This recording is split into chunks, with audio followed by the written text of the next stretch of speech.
The morning sun filtered through the curtains of his modest apartment, casting long shadows across the wooden floor.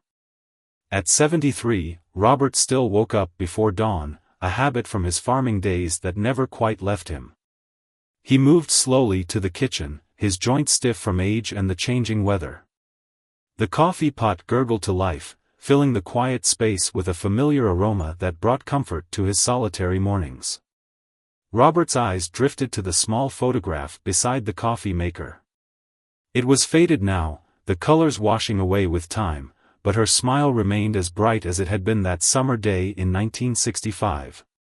He touched the edge of the frame gently, a ritual he had performed every morning for decades. "Another day, Lily," he whispered. The neighbors in his building often commented on how Robert kept to himself. They'd see him tending to the community garden or walking to the local library, always polite but never quite opening up. What they didn't know was that half of Robert's heart had been missing for 50 years, ever since that rainy night when everything fell apart. Back then, Robert was known as Bobby, a young man with calloused hands from working his family's farm and bright eyes full of dreams that stretched beyond the boundaries of their small town. Lily had blown into town like a fresh breeze, her family having moved from the city so her father could take over the local pharmacy. Their first meeting had been unremarkable, just two teenagers reaching for the same book at the library. But when their fingers touched across the spine of Great Expectations, something electric passed between them. Robert remembered how she had laughed, a sound like wind chimes that seemed to brighten the dusty library corner. "Looks like we have similar taste," she had said, her eyes twinkling with mischief and intelligence. "I'm Lily. My family just moved here." Those words marked the beginning of the most beautiful summer of Robert's life. They spent long afternoons by the creek, talking about books and dreams and places they wanted to see. Lily wanted to be a photographer, to capture moments of beauty in the world. Robert wanted to study engineering, to build things that would stand the test of time. "We could do it together," Lily had suggested one evening as they lay on a blanket watching stars emerge in the violet sky. "You could build bridges, and I could photograph them. We could travel the whole world." Robert had turned to her then, mesmerized by the way the fading light caught in her dark hair. "I'd follow you anywhere," he had promised. And he had meant it with every fiber of his being. Their love had bloomed quickly, deeply, the way only young love can, without reservation or fear. By the end of summer, they were inseparable, planning a future together despite their family's concerns about their young age. "We'll finish school first," Robert had assured his worried mother. "Then we'll get married. We have our whole lives ahead of us." But fate had other plans. As Robert sipped his morning coffee, his mind drifted back to that September night in 1965. The rain had been relentless, turning dirt roads into mud and making visibility poor. He was supposed to meet Lily at the bus station. She was returning from visiting her grandmother in the next town over. "I'll be on the 8:15 bus," she had told him over the phone, her voice crackling through the line. "Don't forget." As if he could ever forget anything about her. But that night, Robert's father had collapsed with chest pains. In the panic and chaos that followed, the desperate drive to the hospital 20 miles away, the hours of waiting, the relief when the doctor said his father would survive but needed surgery, Robert had missed the bus. By the time he remembered and raced to the station, it was nearly midnight. The station was empty. No Lily. No note. Nothing. He had driven to her house, heart pounding, only to find it dark and quiet. The next morning, he returned, desperate for answers, only to be met by Lily's stone-faced father at the door. "They're gone," he said simply. "Lily's mother got a job offer out west. They left last night." "But Lily wouldn't leave without telling me," Robert had protested, disbelief making his voice crack. "We had plans. She loves me." Lily's father's expression had hardened. "She's 17, boy. You're 18. What do either of you know about love?" This is for the best. She needs to focus on her future, not be tied down to this town or. He had paused, looking Robert up and down, or to a farmer's son. The words had cut deep, but not as deep as the realization that Lily was gone. Without a goodbye. Without an address. Without any way for Robert to find her. He had written dozens of letters addressed simply to Lily Chen, West Coast, knowing they would never reach her. He had called every Chen in every phone book he could find in California, Oregon, and Washington. Nothing. As the years passed, Robert finished school, became an engineer just as he had planned. He took jobs that sent him across the country, always with the secret hope of stumbling across her in some unexpected place. He never stayed in one city too long, always searching, always waiting for a glimpse of a familiar face in a crowd.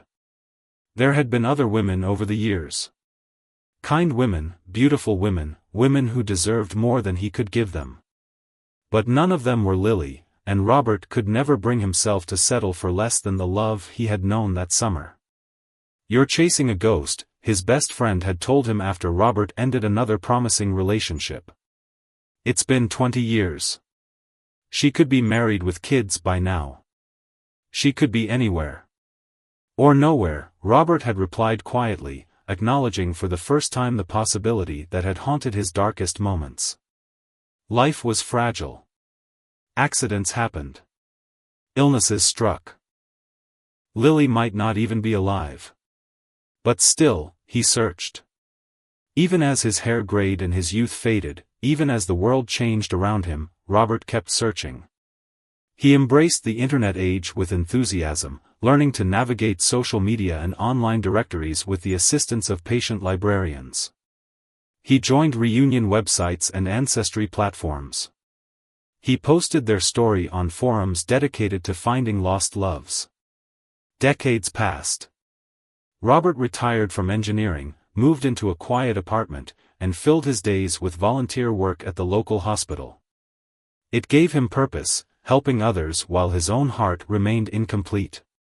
That morning, as he finished his coffee and prepared for his volunteer shift, Robert had no idea that the universe was finally shifting in his favor. That the countless prayers whispered to Lily's photograph were about to be answered. That 50 years of searching was about to end. He closed his apartment door, double-checking the lock as always, unaware that by nightfall, everything would change. At the hospital, Robert moved through his usual routine with practiced ease. He delivered flowers to patients, helped visitors find their way through confusing corridors, and read books to elderly patients who had no family to visit them. The work kept his mind occupied, preventing it from constantly wandering down the well-worn paths of memory and regret. "You're a godsend, Robert," Nurse Patel told him as she rushed past, arms full of charts. "Room 302 could use some company when you get a chance. New patient, just transferred in yesterday. No visitors yet."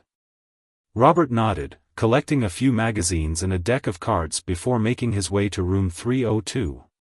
He knocked gently on the half-open door. "Come in," called a soft voice that made Robert freeze in his tracks. A voice that, despite the passage of half a century, sent recognition coursing through his veins like electricity. It couldn't be. But as he slowly pushed the door open, time seemed to fold in on itself. There she was. Robert stood in the doorway, his heart hammering against his ribs, unable to move or speak. The woman in the hospital bed looked up from her book, her dark eyes finding his. Time seemed to stop as recognition dawned on her face. "Bobby?" Her voice was softer, weathered by age, but unmistakably hers. "Bobby Miller? Is that really you?" Somehow, he found his voice. "Lily?" The magazines and cards slipped from his trembling hands, scattering across the linoleum floor. Neither of them noticed. 50 years melted away in that moment. Despite the silver threading through her once jet-black hair, despite the lines that time had etched around her eyes and mouth, she was still his Lily. The same gentle curve of her cheek, the same slight tilt to her eyes, the the same warmth in her gaze that had captured his heart when they were just teenagers. "I can't believe it," she whispered, tears gathering in her eyes. "All these years." Robert took one hesitant step forward, then another, afraid that if he moved too quickly she might disappear like a mirage. "I looked for you," he said, his voice cracking with emotion. "For 50 years, I looked for you." Lily reached out a hand, and Robert closed the distance between them, taking it in his own. Her skin was cool to the touch, marked with age spots and the delicate blue veins of time, but the connection was electric, just as it had been when they reached for the same book all those decades ago. "I looked for you too," she said, squeezing his hand. "But my parents," she broke off, overcome with emotion. Robert pulled a chair close to her bedside, never letting go of her hand. "What happened, Lily?" "That night at the bus station." "My father," she said, wiping away tears with her free hand. "He found out we were planning to run away together after graduation. Someone in town told him. When I came back from my grandmother's, he was waiting at the bus station instead of you.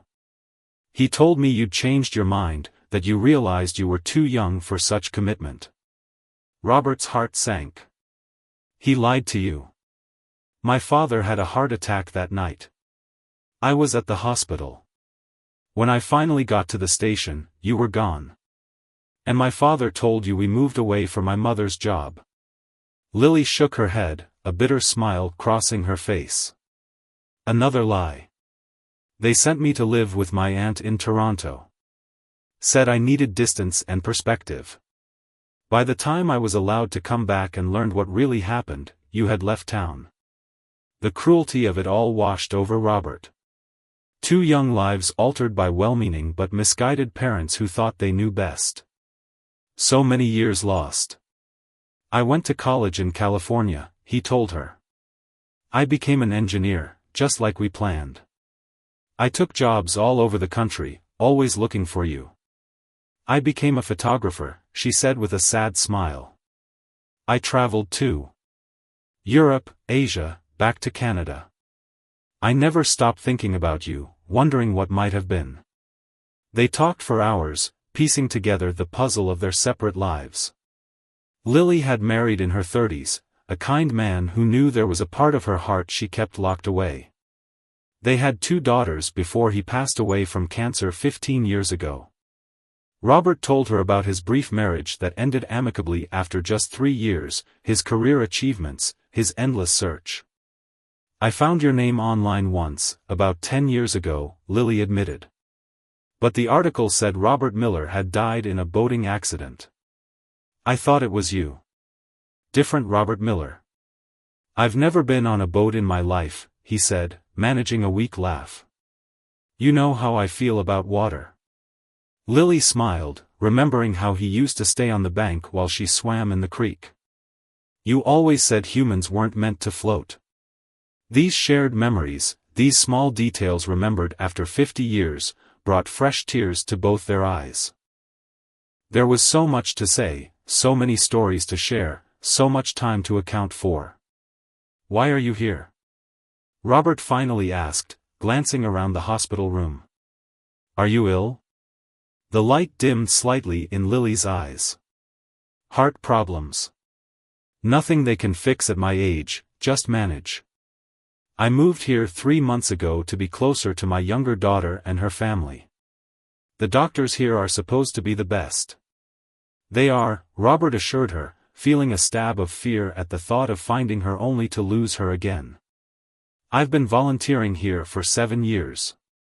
I know the cardiology staff well." A knock at the door interrupted them. A nurse poked her head in. "Sorry, Mr. Miller, but visiting hours for volunteers ended 20 minutes ago." Robert nodded, reluctantly releasing Lily's hand. "I'll be back tomorrow," he promised. "First thing in the morning." "I'll be here," she said with a small laugh that turned into a cough. "Not going anywhere with these monitors attached." As Robert walked home that evening, the world seemed transformed. The same streets he had walked for years now glowed with new possibility. The weight of longing that had pressed on his chest for decades had lifted, replaced by a different kind of ache, one mixed with joy and fear and hope. He barely slept that night, tossing and turning as memories and questions tumbled through his mind. What if he had arrived at the bus station on time that night? What if he had searched harder, found her sooner? What if they could have had these past 50 years together instead of apart? Morning couldn't come fast enough. Robert was at the hospital the moment visiting hours began, clutching a small bouquet of daisies, Lily's favorites, if his memory served him correctly. But when he arrived at room 302, he found doctors and nurses rushing in and out, a crash cart being wheeled through the doorway. "What's happening?" he asked, grabbing the arm of a passing nurse. "Cardiac event," she said briskly. "You need to stay back, sir." Robert stood frozen in the hallway, the daisies hanging limply from his hand, as medical staff worked frantically inside Lily's room. After what seemed like an eternity, the activity slowed. The crash cart was wheeled away. The doctor emerged, looking tired but relieved. "She's stabilized," she told Robert, noting his distress. "Are you family?" "I'm..." Robert hesitated. What was he to Lily now? A lost love? A might-have-been? "I'm an old friend. Very old friend." The doctor nodded. "She's asking for you. But keep it brief. She needs rest." Heart pounding, Robert entered the room. Lily looked smaller somehow, fragile against the white hospital sheets, but her eyes brightened when she saw him. "You came back," she whispered. "I promised I would." Robert placed the daisies on her bedside table. "You remembered." "I thought I was going to die without ever seeing you again," she said, her voice barely audible. "But here you are." Robert took her hand gently, mindful of the four. "I'm not going anywhere. Not this time." The following days established a new rhythm to Robert's life. Every morning, he would wake before dawn, just as he always had, but now there was purpose in his early rising. He would prepare carefully, choosing his clothes with attention, combing his thinning hair meticulously. By 8 o'clock, he would be at the hospital, a newspaper tucked under his arm and often a small gift, flowers, a book, or homemade cookies from his neighbor who had taken to baking for Robert's lady friend after hearing the remarkable story. The hospital staff grew accustomed to his presence, sometimes bending the rules to allow him to stay past visiting hours. They watched with quiet smiles as the elderly couple made up for lost time, their heads bent close together over old photographs or laughing at shared jokes. "You two are giving everyone here hope," Nurse Patel told Robert one afternoon as she checked Lily's vitals. 50 years apart and still looking at each other like that? It's better than those romance movies my daughter watches." Robert felt a blush creep up his neck, but Lily just smiled and reached for his hand. "We're making up for lost time," she said simply. And they were. Each day, they filled in more pieces of the puzzle of their separate lives. Robert learned about Lily's travels as a photographer, the war zones she had documented, the remote villages she had visited, the famous faces she had captured. Her work had been featured in major magazines and galleries, though she had always published under her married name, which explained why Robert's searches had never found her. "My husband knew about you," Lily confessed one rainy afternoon. "Not everything, but enough. He found an old photo of us that I kept hidden in my darkroom. He said he always felt like he was competing with a ghost." "Was he good to you?" Robert asked, needing to know. Lily nodded, her eyes distant with memory. "Very good. Patient. Kind. He loved our daughters fiercely." She turned to look directly at Robert. "I did love him, Bobby. I don't want you to think I spent my whole life pining. I built a good life."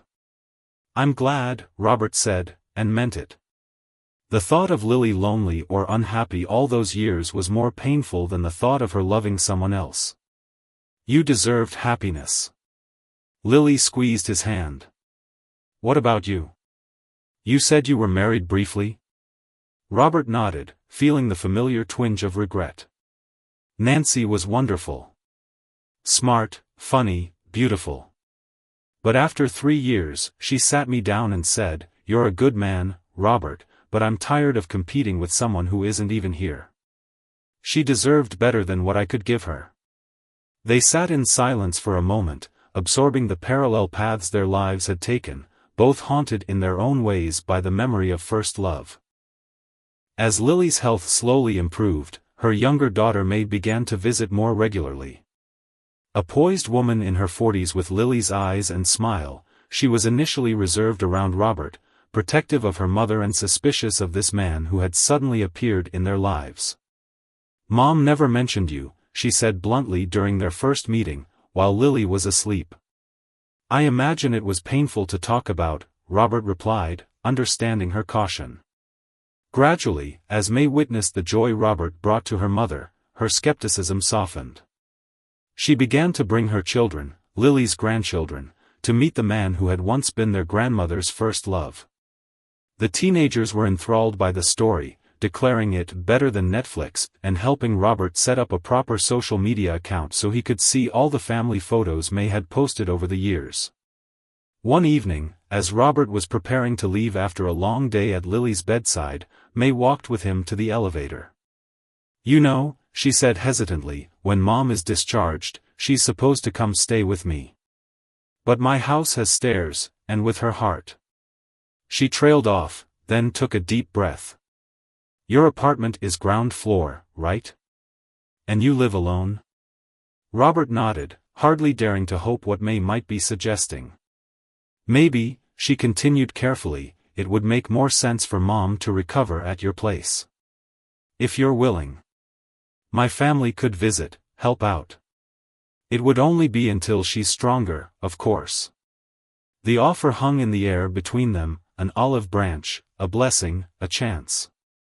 "I would be honored," Robert said, his voice thick with emotion.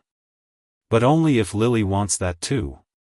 When the suggestion was put to Lily the next day, her face lit up with a radiance that made her look decades younger. "Really? You'd all be okay with that?" "More than okay, Mom," May assured her. "I think it's what you need. What you both need." The doctors agreed that Lily was recovering well, but would need several more weeks of rest and careful monitoring before she could live independently again. They scheduled her discharge for the following week, giving Robert time to prepare his apartment, clearing out the spare bedroom that had been used mostly for storage, installing grab bars in the bathroom, making sure there were no rugs or obstacles that could cause falls. The day before Lily was due to leave the hospital, he visited a small jewelry store in town. The elderly jeweler listened with moist eyes as Robert explained what he was looking for. "Not an engagement ring," Robert clarified. "We're too old for that kind of formality. Just something to show my intentions. Something that says I don't want to waste another day." The jeweler nodded thoughtfully, pulling out a tray of simple bands. "Sometimes the simplest statements are the most profound," he said, selecting a delicate silver ring set with a small diamond. "This isn't flashy, but it's solid. Built to last." Just like their love, Robert thought as he paid for the ring. That night, he could barely sleep, his mind racing with possibilities and plans. After 50 years of searching, after believing he might die without ever knowing what happened to his first love, life had given them a second chance. It wasn't the life they had dreamed of as teenagers, there would be no traveling the world together while he built bridges and she photographed them, but it was precious all the same. Morning came with golden light streaming through his windows. Robert made coffee, his hands steady despite the enormity of the day ahead. As he was about to leave for the hospital, his phone rang, a rare occurrence so early. It was May, her voice tight with stress. "Robert? Can you come quickly? Mom had a rough night. The doctors are with her now." The world seemed to tilt beneath his feet. "Is she?" "She's asking for you," May said. "Just come." Robert didn't remember the drive to the hospital. One moment he was grabbing his keys, the next he was rushing through the corridors, the small ring box heavy in his pocket. When he reached Lily's room, he found doctors and nurses monitoring machines, their faces grave. May stood against the wall, her face pale.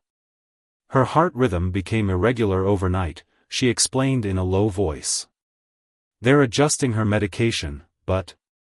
Robert moved to Lily's bedside. Her eyes were closed, her breathing shallow, but when he took her hand, her fingers curled weakly around his. "Bobby," she whispered without opening her eyes. "You're here." "Always," he promised. "I'm not going anywhere." A small smile touched her lips. "Good," she murmured. "Because I think our timing might be off again." The hours that followed were the longest of Robert's life. He sat beside Lily's bed, refusing to leave even when the doctor suggested he get some rest. May brought him coffee and sandwiches that he barely touched, his attention fixed on the rise and fall of Lily's chest, the beeping monitors that tracked her heartbeat, the medical staff who came and went with concerned expressions. "You should go home," May told him gently as evening approached. "Mom would want you to take care of yourself." Robert shook his head. "I lost her once because I wasn't there," he said, his voice hoarse from lack of use. "I won't make that mistake again." Understanding shone in May's eyes. She pulled up another chair and sat beside him in silent solidarity. Through the night they kept vigil together, two people who loved Lily in different ways but with equal devotion. As dawn broke, casting pale light through the hospital blinds, the doctor arrived to check Lily's vitals. Her expression was cautiously optimistic as she reviewed the charts. "Her heart rhythm has stabilized," she told them. "The new medication seems to be working. But..." She hesitated, choosing her words carefully. "This episode indicates that her condition is more fragile than we initially thought. She'll need to stay here a bit longer for monitoring." "But she'll recover?" Robert asked, the question he'd been afraid to voice all night. The doctor placed a kind hand on his shoulder. "Ms. Chen is fighting hard, and that's a good sign. Take it day by day." When Lily finally opened her eyes later that morning, finding Robert still at her bedside, a weak smile touched her lips. "You look terrible," she whispered. Robert laughed, relief making him lightheaded. Always the photographer, noticing every detail. "Not going to make a very flattering picture," she teased, her voice thin but her spirit evident. Over the next week, Lily's condition improved gradually. The discharge date was pushed back indefinitely, but Robert didn't mind. What mattered was that each day, Lily grew a little stronger, stayed awake a little longer, smiled a little more. During one of her better afternoons, when she was sitting up and they were sharing a crossword puzzle, Robert remembered the ring in his pocket. He had carried it with him every day, waiting for the right moment. Now, watching her pencil in an answer with concentration creasing her brow, he wondered if there would ever be a perfect time. Perhaps, at their age, after all they had been through, the only thing that mattered was not wasting another precious day. "Lily," he began, setting aside the crossword. "There's something I want to ask you." She looked up, those dark eyes that had haunted his dreams for 50 years now focused entirely on him. "When I thought I might lose you again," he continued, his voice unsteady, "I realized how much time we've already lost. I don't want to waste another minute." From his pocket, he withdrew the small velvet box. Lily's eyes widened as he opened it to reveal the silver ring with its modest diamond. "This isn't an engagement ring," he explained quickly. "We're past the age where those formalities matter. But it is a promise. A promise that whatever time we have left, whether it's years or months or days, I want to spend it with you. I want to wake up next to you and go to sleep beside you. I want to make up for all the breakfasts we didn't share, all the sunsets we didn't watch together." Tears spilled down Lily's cheeks. "Bobby. You don't have to answer now," he added hastily. I know it's sudden, and your health. Yes, Lily interrupted, extending her trembling hand. My answer is yes. Robert's heart soared as he slipped the ring onto her finger. It was slightly loose, she had lost weight during her hospital stay, but she curled her fingers to keep it secure. I thought I'd have to live with regret for the rest of my life, she said softly. Regret for what might have been. But now. Her voice broke with emotion. Now we have a second chance, Robert finished for her, lifting her hand to press a gentle kiss against her fingers. The next day, May arrived with her elder sister June, who had flown in from Toronto after hearing about their mother's condition. Robert was nervous about meeting Lily's firstborn, unsure of how she would react to him. June, a tall woman with her mother's features but a more reserved demeanor, studied Robert with undisguised curiosity. So you're the famous Bobby, she said after introductions were made. Mom used to look at old photographs whenever she thought we weren't watching. Now I understand why. Over lunch in the hospital cafeteria, Lily was napping upstairs. The sisters shared stories about their mother that filled in more pieces of the puzzle for Robert. How she would sometimes stand at the window with a faraway look during thunderstorms. How she had taken them to a small-town farm festival once, only to leave abruptly, tears in her eyes. How certain songs from the 1960s would make her both smile and cry. She never forgot you, June said simply. Even when she was happy with Dad, there was always a part of her that belonged to someone else. To you. And you're not upset about that? Robert asked, genuinely curious. About your father? June shook her head. Dad knew. He accepted it. He used to say that everyone has a past, and the mark of true love is accepting the whole person, including the pieces of their heart that belong to others. He sounds like a wise man, Robert said softly. I wish I could have known him. You would have liked each other, May added with a smile. He had a quiet strength, like you. When they returned to Lily's room, they found her awake and looking better than she had in days. There was color in her cheeks and a new light in her eyes. My 3 favorite people in one room, she said, beaming at them. What were you all talking about? You, of course, June replied, kissing her mother's cheek. And your Bobby. As if on cue, the doctor entered with a clipboard, reviewing Lily's latest test results. Her expression was one of pleasant surprise. Your heart is showing remarkable improvement, Miss Chen, she announced. If this continues, we might be able to discuss discharge in another week or so. The news sent a wave of joy through the room. June and May hugged each other while Robert squeezed Lily's hand, the ring between their palms a solid reminder of the future they were determined to create together. That evening, as Robert prepared to leave, finally convinced by Lily that he needed a proper night's sleep in his own bed, she held onto his hand a moment longer. When I get out of here, she said, determination evident in her voice, I want to see the farm. Your family's old place. Would that be possible? Robert nodded, somewhat surprised by the request. The old miller's farm? It's still there, though different people own it now. My nephew sold it after my brother passed. But we could drive by, I'm sure the new owners wouldn't mind if we explained. I'd like that, Lily said softly. I feel like we need to visit the place where our story began before we can truly start our new chapter. As Robert left the hospital that night, her words echoed in his mind. Our story. Our new chapter. After 50 years of searching, of wondering, of hoping against hope, they were finally writing their story together.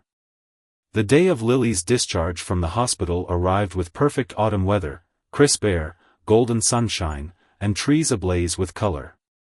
Robert arrived early, bringing a cardigan he had purchased for her and comfortable shoes for the journey home. Home.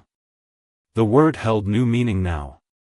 His apartment was no longer just a place where he slept and ate, it was becoming their sanctuary, the setting for the new chapter of their story. May and June had spent the previous day at Robert's apartment, preparing the spare bedroom for their mother. Though Robert had secretly hoped Lily might choose to share his room, he understood that they needed time.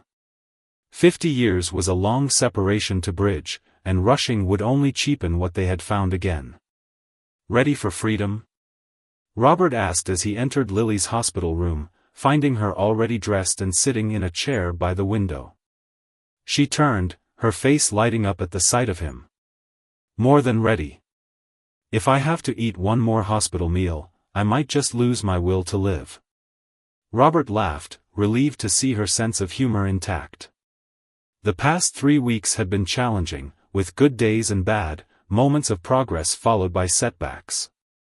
But Lily had fought with quiet determination, and now here she was, ready to leave. Dr. Patel arrived with discharge papers and a folder full of instructions. "Remember, Ms. Chen, take it easy. No exertion. Follow the medication schedule exactly. And if you experience any, and I mean any, symptoms like the ones that brought you here, call 911 immediately." "I'll make sure she follows every instruction," Robert promised, accepting the folder with the solemn responsibility it represented. "I know you will," Dr. Patel said with a knowing smile.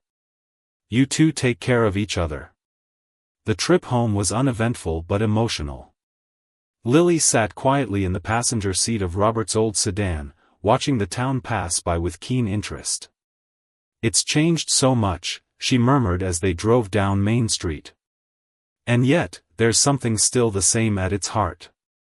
Robert understood exactly what she meant. The storefronts had changed, trees had grown or been cut down, new buildings had replaced old ones, but the essence of the town remained. Just as the essence of what they had felt for each other had survived 50 years of separation. At the apartment, June and May were waiting with a small welcome home celebration. They had prepared Lily's favorite foods, hung a handmade banner, and filled the living room with yellow daisies, still her favorite after all these years. "You shouldn't have gone to all this trouble," Lily protested, though her eyes shone with gratitude. "It's not every day your mother gets a second chance at love," June said, hugging her gently. "We're celebrating all of it, your recovery, your happiness, this new beginning." The four of them shared a quiet meal together, the conversation flowing naturally between stories of the past and plans for the future. Robert watched Lily with his daughters, saw how they had inherited not just her features but her mannerisms, the way June tilted her head when listening, the way May used her hands when speaking enthusiastically. It gave him a glimpse of what might have been if their lives had taken a different turn all those years ago. But he refused to dwell on regret. They had now, and that was enough. After dinner, while May and June cleaned up despite Robert's protests, Lily grew quiet, fatigue evident in the slump of her shoulders.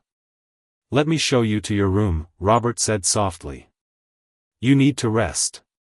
The spare bedroom was small but comfortable, with fresh linens, a reading lamp, and photographs of Lily's family arranged on the dresser. May had added a vase of flowers and a stack of books on the nightstand. "It's perfect," Lily said, sinking onto the edge of the bed. "Thank you for all of this, Bobby." "I only wish I could give you more," he replied, sitting beside her. She took his hand, lacing her fingers through his.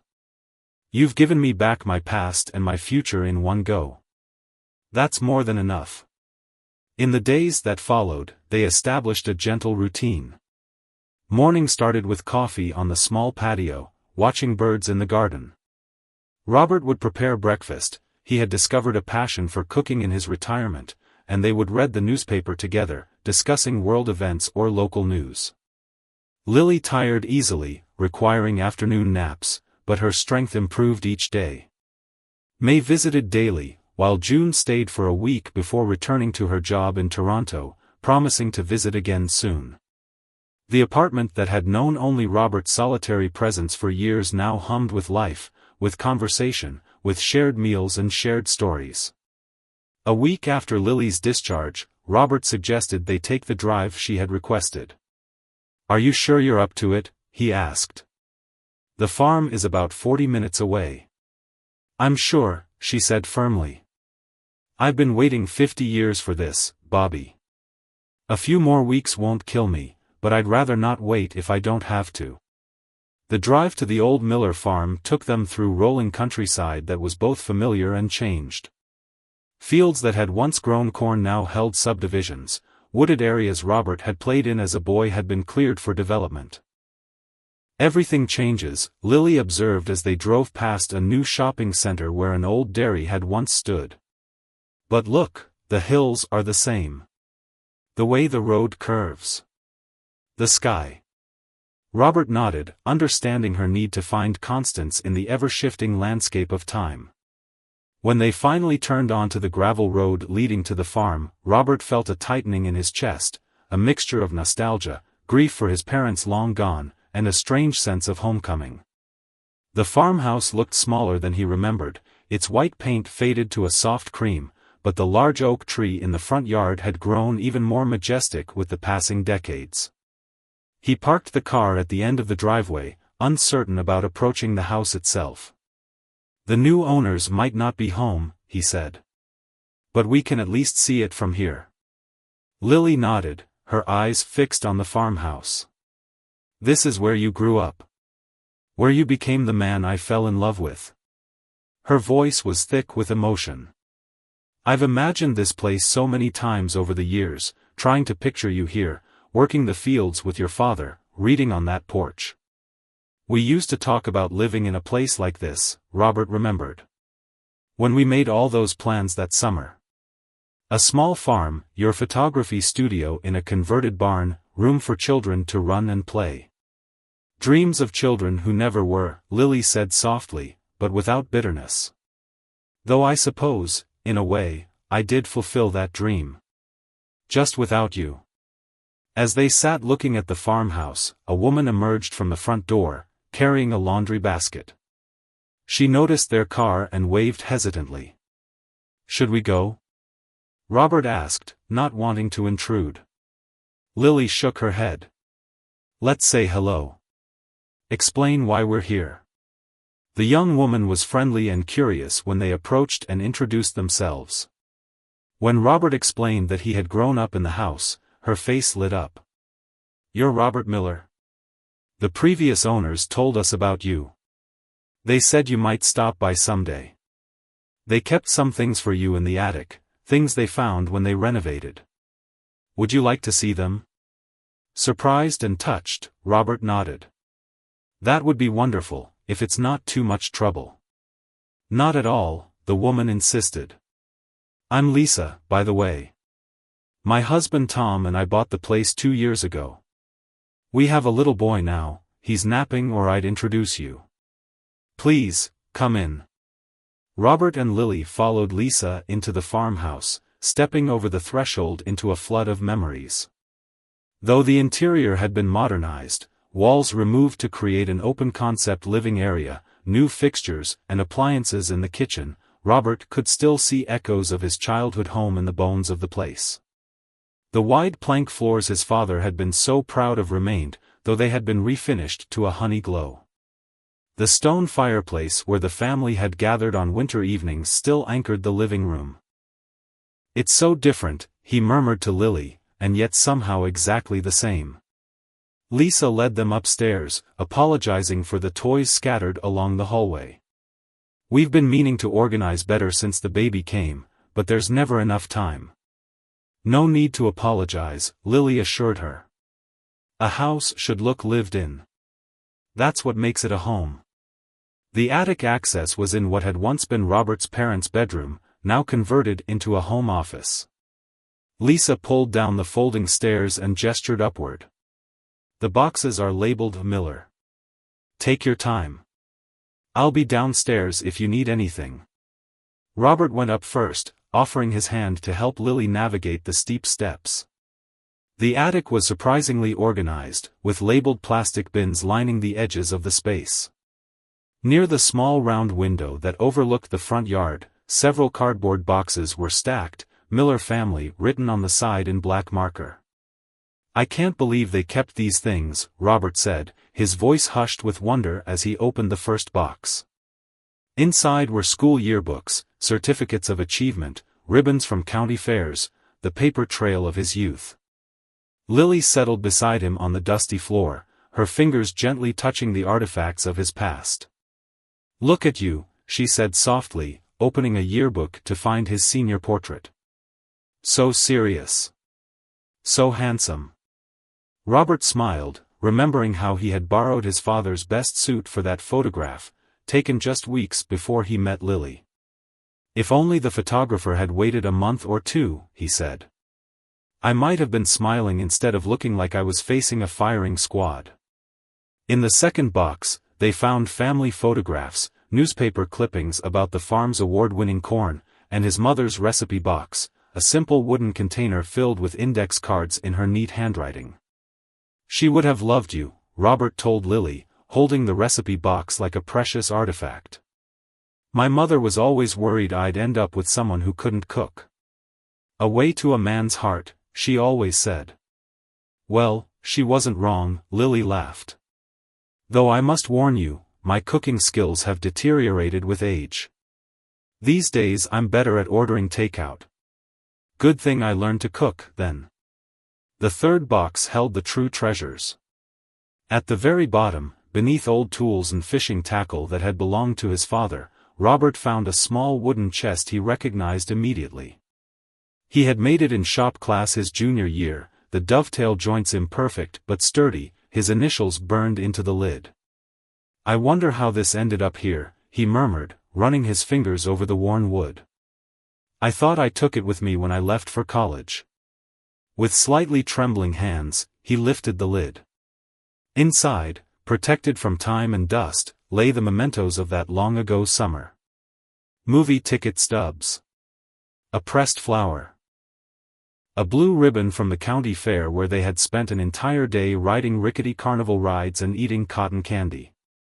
And photographs, a dozen small black and white prints of Lily, of himself, of the two of them together, their young faces so full of hope and promise it made his heart ache. "Oh, Bobby," Lily whispered, tears welling in her eyes as she picked up one of the photos. "I had a set just like these. I kept them hidden even after I married, couldn't bear to throw them away." "Me too," Robert admitted. "But I kept mine in a safety deposit box after my apartment was broken into in the 80s. I was so afraid of losing them. And yet somehow, these ended up here, waiting for us. Do you think?" Lily began, her voice catching. "Do you think your parents knew? About the chest, the photos? About how much I meant to you?" Robert considered this as he sifted through the images, each one triggering vivid memories of that perfect summer. "My mother might have. After I thought you'd left willingly, I was a mess. I wouldn't talk about it, but she must have known. Maybe she found the box when they packed up my room after I moved out and kept it safe. And now, 50 years later, these tangible pieces of their beginning had been preserved, waiting to be rediscovered at the very moment they had found each other again. There was something almost magical about it, a sense of the universe conspiring in their favor after decades of keeping them apart. As they carefully packed the wooden chest and a few other meaningful items to take home, Robert felt a sense of completion. The circle that had been broken 50 years ago was finally closing.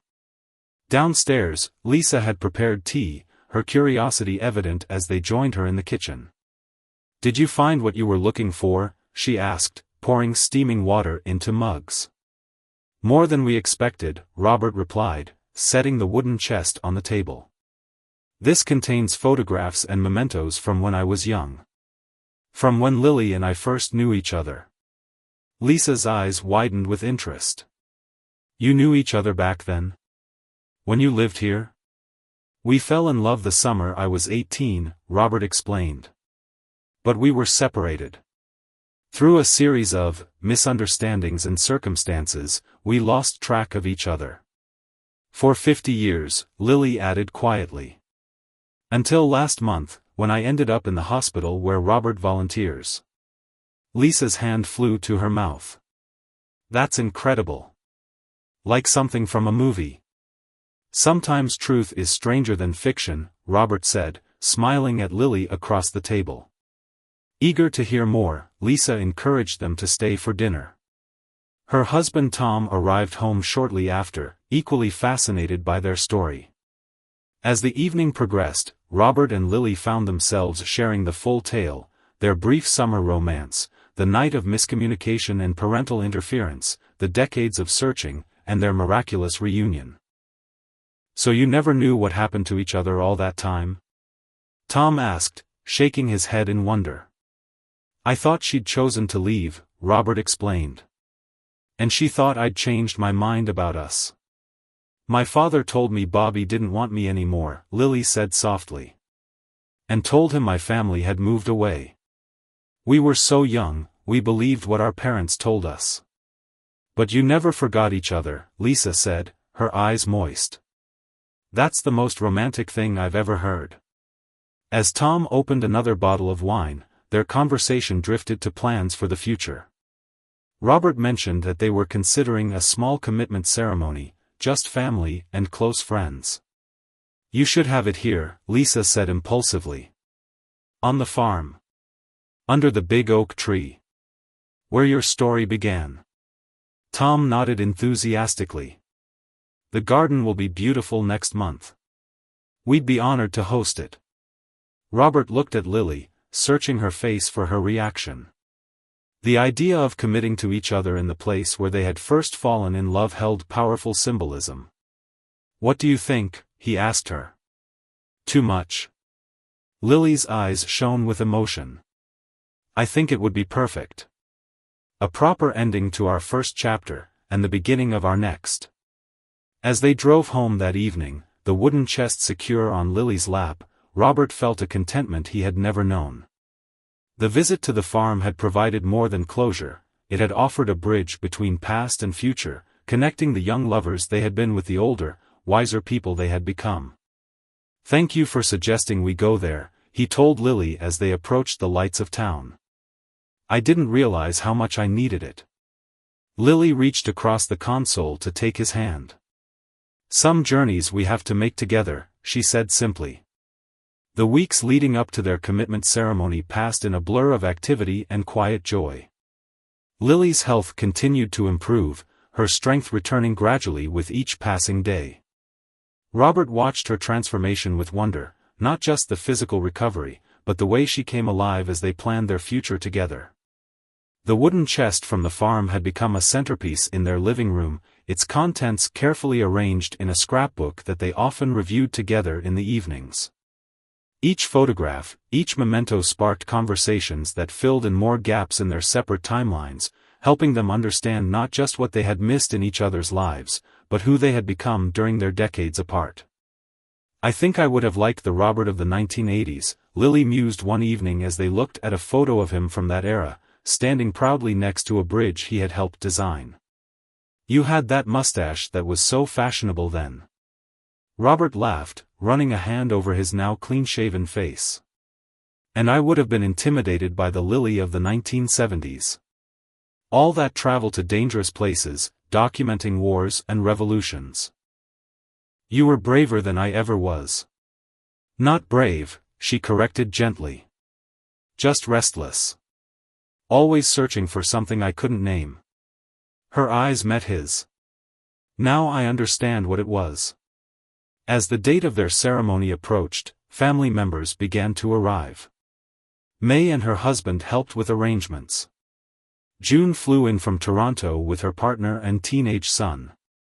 Robert's nephew David drove down from Chicago with his wife and daughter. Old friends were contacted, some of whom neither had seen in decades. The night before the ceremony, they hosted a small dinner at Robert's apartment, their apartment now, as Lily had officially moved in, the spare bedroom converted to her photography studio. Around the table sat the people who mattered most to them, the ones who had supported them through separations and illness and the miraculous reunion. "I'd like to propose a toast," June said, rising from her seat, glass in hand. All eyes turned to her. "To timing. Because while we often complain about bad timing, sometimes the universe knows exactly when two people are meant to find each other again." "To timing," everyone echoed, glasses clinking. Later, as the guests departed and they cleaned up together, Lily seemed contemplative, arranging leftover food in containers with careful precision. "What's on your mind?" Robert asked, sensing her mood. She looked up, a small smile playing on her lips. "I was just thinking about all the years we missed. All the moments we didn't get to share." Robert put down the dish towel and took her hands in his. "We could spend our remaining time lamenting what's lost, or we can celebrate what we've found." "I choose celebration." Lily's eyes filled with tears. "So do I," she whispered. "So do I." The morning of the ceremony dawned clear and mild, perfect autumn weather, as if nature itself approved of their union. Robert dressed carefully in a new suit, his fingers slightly clumsy with the tie until May's husband stepped in to help. Through the window, he could see the activity at the farm, chairs being set up beneath the old oak tree, flowers being arranged on the small table that would serve as their altar. "Nervous?" David asked, handing Robert a small glass of whiskey. "Not about marrying Lily," Robert replied, taking a sip. "Just about remembering my vows. At my age, the memory isn't what it used to be." But as he stood beneath the oak tree 20 minutes later, watching Lily approach on her daughter June's arm, all nervousness fled. Lily wore a simple dress in soft blue, her silver hair arranged with tiny daisies, and the smile on her face was so radiant it took his breath away. In that moment, he saw the young girl from the library, the woman she had become, and the partner she would be for whatever time they had left, all layered together in one beautiful soul. The ceremony was simple and heartfelt. They exchanged rings. Robert had replaced the promise ring with a proper wedding band, though Lily insisted on keeping the original safely in her jewelry box. They shared vows they had written themselves, words that acknowledged both their long separation and their miraculous reunion. 50 years ago, beneath this very tree, I promised I would follow you anywhere, Robert said, his voice steady despite the emotion swelling in his chest. Today I make that promise again, with the wisdom of age and the certainty that comes from having lived without you. I know what that emptiness feels like, and I choose never to feel it again. Whatever time we have, whether it's decades or days, I will spend loving you completely. Lily's vows were equally moving. For 50 years, I carried the memory of you like a precious stone in my pocket, something I could touch when I needed to remember that once, I had been truly loved. Now I carry not just your memory but your presence, your love, your daily kindness. I promise to cherish every moment, to never again take for granted the miracle of being together. There were few dry eyes among the small gathering as they sealed their vows with a kiss, the applause and cheers rising up to the branches of the oak tree that had witnessed the beginning of their story all those decades ago. The celebration that followed was joyful and intimate. They shared a meal at long tables set up in the farmhouse garden, toasted with champagne, cut a small cake that May had ordered. As evening fell, lights strung in the trees cast a golden glow over the gathering, and someone put on music that spanned the decades of their separation, songs that had marked the years they had lived apart. "May I have this dance?" Robert asked formally, extending his hand to Lily as the opening notes of "At Last" filled the air. "I thought you didn't dance," she teased, rising to take his hand. "For you, I'll make an exception." As they swayed together under the stars, surrounded by the people they loved in the place where everything had begun, Robert felt a profound sense of rightness. The circle was complete. The long journey had led them home. Later that night, after they had returned to their apartment and the excitement of the day had quieted, they sat together on their small patio, hands linked as they had done so often since finding each other again. "Do you ever wonder," Lily asked softly, "what might have happened if we hadn't been separated? If we'd married young, had our children together, grown old side by side?" Robert considered this, looking up at the same stars they had gazed at as teenagers. "Sometimes," he admitted. "But then I think about the people we've become through our separate journeys. The experiences that shaped us. The children you had with a good man who loved you. The work I did that took me around the world. Would we have had all that if we'd stayed in this small town together? Lily nodded thoughtfully. Maybe our story needed to be written this way. Maybe we needed those 50 years apart to fully appreciate what we found again. Or maybe, Robert said, squeezing her hand, some loves are so strong they can endure anything, even time and distance, and still find their way back to each other in the end. Lily smiled, resting her head on his shoulder. I like that explanation best. As the night deepened around them, they remained on the patio, two people who had spent half a century searching for each other, now content simply to be still, together at last beneath the vast, star-filled sky that had witnessed both their separation and their reunion. The long journey was over. After 50 years of searching, of wondering, of hoping against hope, Robert had found his Lily again. And in finding her, he had found the peace that had eluded him for so long. Whatever tomorrow might bring, tonight they were complete.